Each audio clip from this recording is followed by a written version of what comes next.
Bismillah. Assalamualaikum warahmatullahi wabarakatuh. Alhamdulillahirabbil alamin. Salatuhu wassalamuhu ala sayyidina wa maulana wa habibana Muhammadin wa ala alihi wa ashabihi wa ummatihi ajmain. Amma ba'd.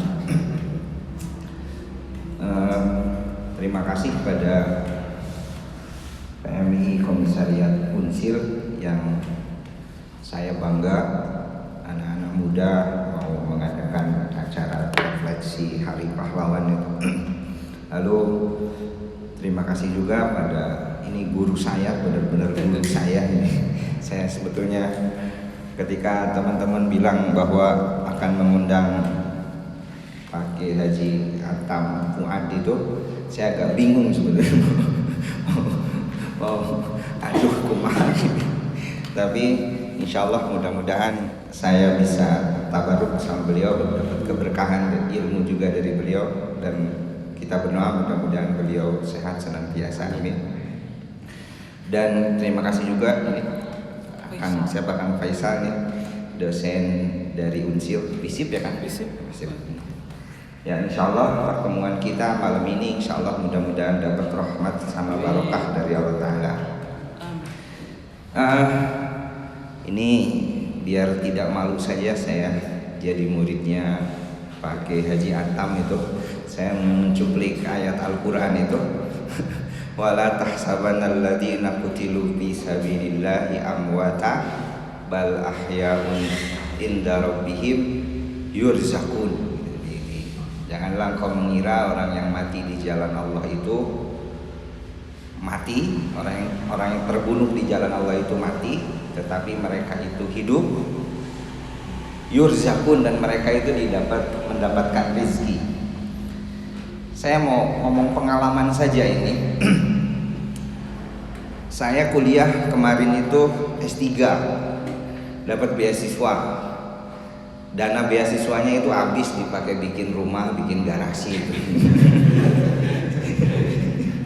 Sampai di akhir-akhir perkuliahan saya udah bingung, ini saya harus bayar sementara dana beasiswanya udah habis. Datang pandemi saya kepikiran, ya saya bikin novel lah. Saya bikin novel Sahadah Mustafa. Dan ketika saya bikin novel, alhamdulillah responnya luar biasa itu. Sampai akhirnya saya bisa bayaran ke kampus dan selesai S3 saya. Saya percaya Al-Quran itu yurzakun. Orang yang mereka itu yang sudah wafat di jalan Allah itu diberi rizki oleh Tuhan. Nah rizkinya itu apa? Ya untuk kita, keberkahan. Makanya insya Allah kalau kita memperingati orang-orang syuhada, para syahid, orang-orang sholihin, insya Allah ada keberkahan. Percayalah itu. Quran mustahil bohong itu. Quran mustahil bohong. Itu di Qurannya jelas kok. Inda rabbihim yurzakun. Mereka itu diberi rizki. Coba orang yang wafat diberi rizkinya gimana itu? Ya bagi kita lah, keberkahannya bagi kita. Nah makanya saya percaya, benar-benar percaya gitu, bahwa kita mencintai para syuhada, kita mencintai para sholihin, itu ada keberkahannya. Makanya udahlah, jangan repot-repot itu hidup itu ya. Cintai aja para ulama, insya Allah berkah, amin. Lalu saya nulis Sahadah Mustafa itu, kenapa saya pilih novel? Satu, karena saya bukan sejarawan. Lalu kedua itu, saya pengen generasi muda itu tahu gitu.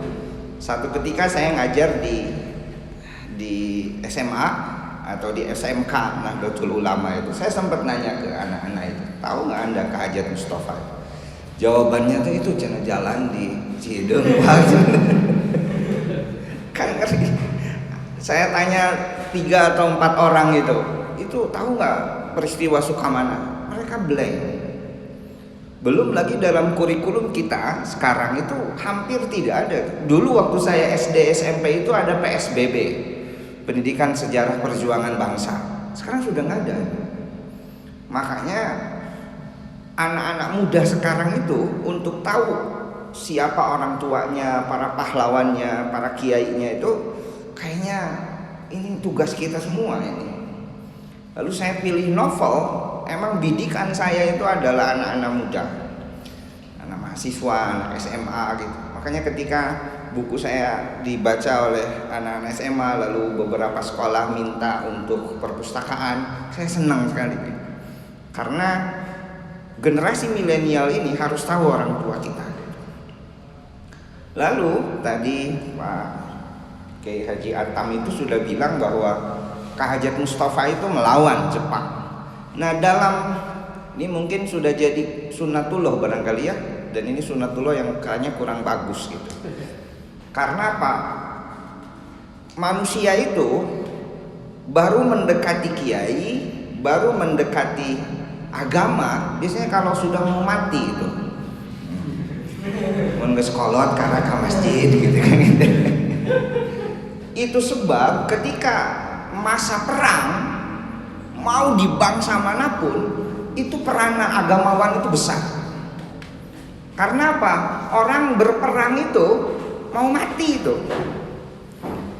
Dan yang bisa memberikan kekuatan hati, bisa memberikan tekad kepada manusia untuk menjemput mati itu hanya agama.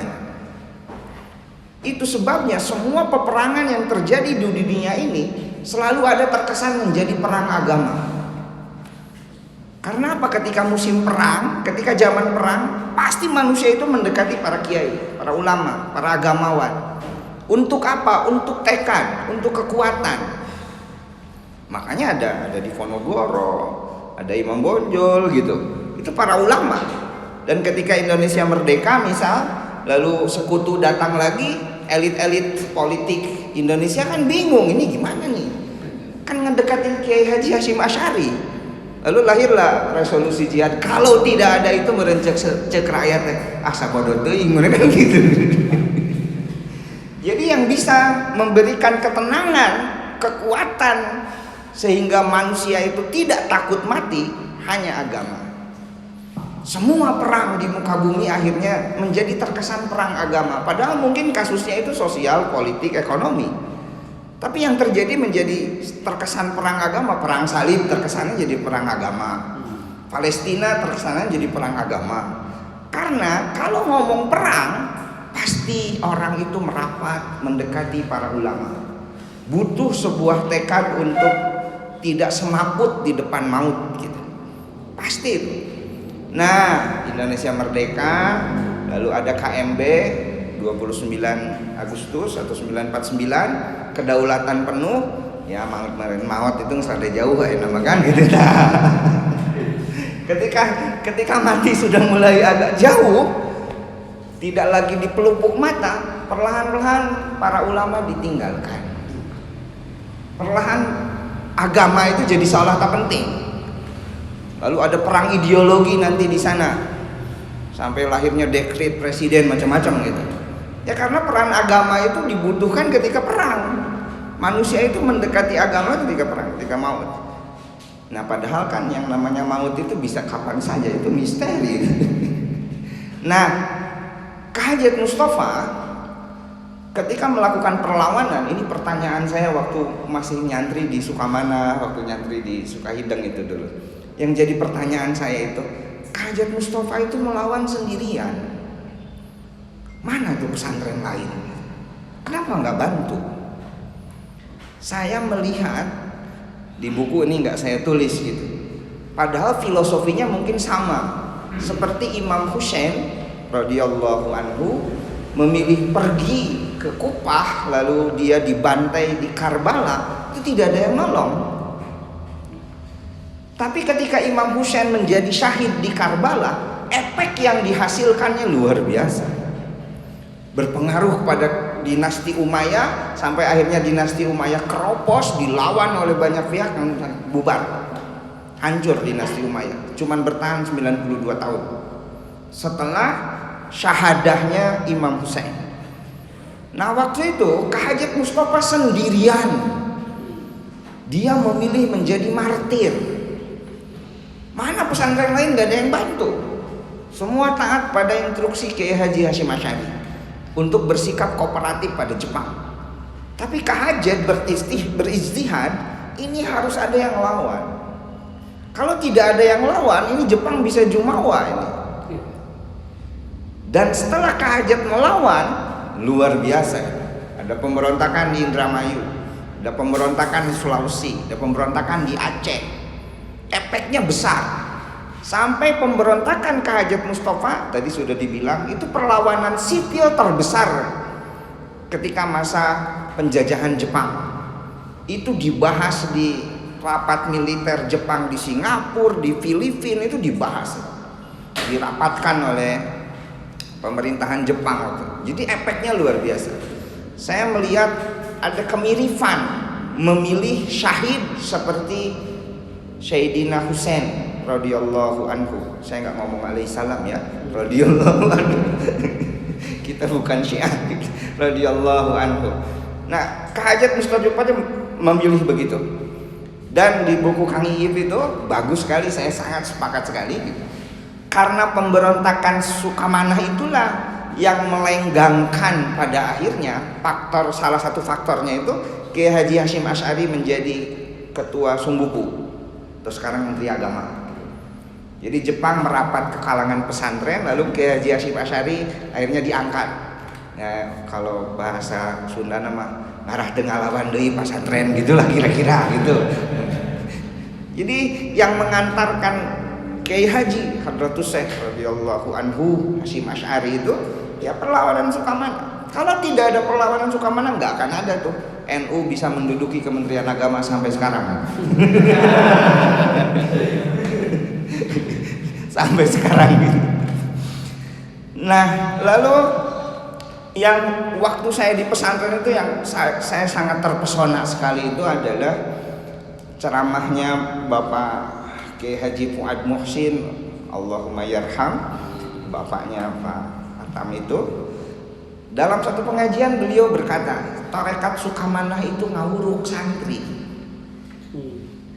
Ada hal nilai yang luar biasa di sana, karena waktu Kahajat Mustafa mau melawan, ya saya sampai merinding ini. Beliau itu memanggil 18 orang santri, lalu disuruh pulang. Coba, lagi butuh umat yang perang, ya dia balik gitu. Ini visi besarnya Kahajat Mustafa. Kiai Haji Ahmad Fakih, Kebon Kalapa, Cibalanarik ya. Kiai Haji Z.M. Mutakin yang di Purwakarta, Mama Kiai Haji Wahab Muhsin itu disuruh pulang, lalu dikasih amanat untuk membangun pesantren, teruskan jihad ta'lim. Kan jihad itu bisa berbagai bentuk, ada jihad perang, ngawuruk santri juga jihad gitu. Nah, saya terpesona di sana. Tarekat Sukamanah itu ngawuruk santri, makanya saya ngambil judul itu tidak syahid tapi syahadah. Ada visi besar Kahajat Mustafa untuk menjaga taklim. Tadi sudah dibilang oleh Pak Atam itu, ketika di NU itu di majalah Al-Mawaid, majalah NU tahun 30-an itu, namanya Kahajat itu mesti Hudaini. Kalau di sana itu Mama Ruhiyat ditulisnya Ruhiyat gitu. Nggak ada haji, nggak ada kang, langsung aja Ruhiyat gitu. Karena beliau masih kecil, masih usia 20-an, 30-an. Ini luar biasanya. Kahajat Mustafa sudah jadi wakil Rais Suriah Nahdlatul Ulama, usia beliau 20 tahunan. Ini luar biasa. Masih muda beliau. Dan kenapa beliau dipercaya itu? Ya kecerdasan beliau. Sampai, nah sekarang saya lagi nulis Wa Ajengan itu. Wa Ajengan itu saya mewawancari beberapa muridnya itu, muridnya Wa Ajengan. Wa Ajengan itu suka ngomong begini, aing era cenah murid Kahajat ngajar alfiah pakai kitab. Jadi dengan Wa Ajengan bilang begitu, saya langsung berimajinasi, berarti Kahajat Mustafa dulu ngajar alfiah pun nggak pakai kitab. Karena Wa Ajengan juga begitu. Murid-muridnya Wa Ajengan itu bilang kalau ngajar alfiah sama Wa Ajengan Khair Afandi itu nggak pakai kitab. Era cenah aing, era cenah dewek murid Kahajat ngajar alfiah pakai kitab. Dan saya malu itu ngajar Alfiah masih pakai kitab, muridnya Pak Atam. Itu hebatnya Kahajat itu. Artinya ada visi besar tentang pesantren dari Kiai Haji Zainal Mustafa. Nah, titik tekan buku saya itu di Syahadah Mustafa sebetulnya itu. Nahdlatul Ulama itu kebangkitan para ulama. Kiai Haji Abdul Basit itu memahaminya begini. Ada orang punya pengetahuan agama, ngawuruk alif-alifan, ngawuruk ikro, ngajar safinah, teu digaji. Itu kebangkitan ulama, berkhidmah lil ummah melalui taklim. Dan itulah tarekat Sukamana, ngawuruk santri. Jadi dalam satu sisi ada jihad kital yang dilakukan oleh beliau sampai dia wafat syahid. Tapi ada satu hal yang menurut saya ini menarik. Waktu di Sukahideng juga saya suka kebayang, ini luar biasanya Kahajat. Lagi butuh orang untuk perang, 18 orang santrinya disuruh pulang, coba. Mun saya kemarin harus dipanggilan batur kayaknya gitu. Iya manu ayah disepita balik gitu. Yang disuruh pulang itu ya pasti yang punya potensi-potensi keilmuannya hebat. Dan ternyata ya Mama Fakih, Mama Makmun di Cigalontang, Mama Ejet Mutakin yang jadi nama perguruan tinggi sekarang di Purwakarta, tokoh Masyumi itu murid beliau tuh. Bahkan Kiai Ejet Mutakin itu dikasih surat sama Kahajat Mustafa itu ketika mau pulang itu, ini berikan ini ke Kiai Haji Ahmad Sanusi Gunung Puyuh. Cuman ketika beliau datang ke stasiun Tasik itu ada tentara Jepang, khawatir surat itu dirampas oleh tentara Jepang. Akhirnya surat itu dimakan. Anda bisa baca bukunya Ahmad Mansur Suryanegara tentang itu, ada di sana cerita itu ada. Jadi dimakan suratnya. Padahal kalau surat itu datang ke gurunya Kahajat, entah seperti apa, entah apa isinya itu. Karena kata beliau dimakan itu. Kahajat itu memberikan itu. Lalu, nah di buku itu, di buku saya, jadi buku saya itu lebih kata Pak Atam tadi lebih seni. Kalau detail biografinya, sahabat-sahabat mesti membaca bukunya Ajengan Sukamana Kang Iyip. Ini lebih detail tentang Kahajat Mustafa. Kalau buku saya itu lebih ke spiritnya, spirit Kahajat, bahwa ada visi besar dari Kahajat Mustafa itu tentang pesantren. Coba kalau semua muridnya itu disuruh perang semua, mungkin tidak ada pesantren Sukahideng. Kalau semua muridnya dulu disuruh diajak perang lalu wafat semua, mungkin nggak akan ada pesantren Sukahideng. Tidak akan ada Kiai Haji Wahab Muhsin, nggak akan ada. Nggak akan ada juga mungkin pesantren Al-Falah Cibalanari yang sekarang santrinya udah ribuan. Nah ini ada visi besar. Lalu ketika Ajengan lalu bikin pesantren, itu tradisi-tradisi Sukamana itu dipakai. Ngalogat ke Sunda itu benar. Jadi yang pertama kali bikin logat Sunda itu adalah Kiai Haji Zainal Mustafa. Barangkali sebagai pengantar dari saya cukupkan sekian. Nanti di Kang Faisal ini ada tambahan barangkali. Allahul muwaffiq li aqwamit thariq. Assalamualaikum warahmatullahi wabarakatuh.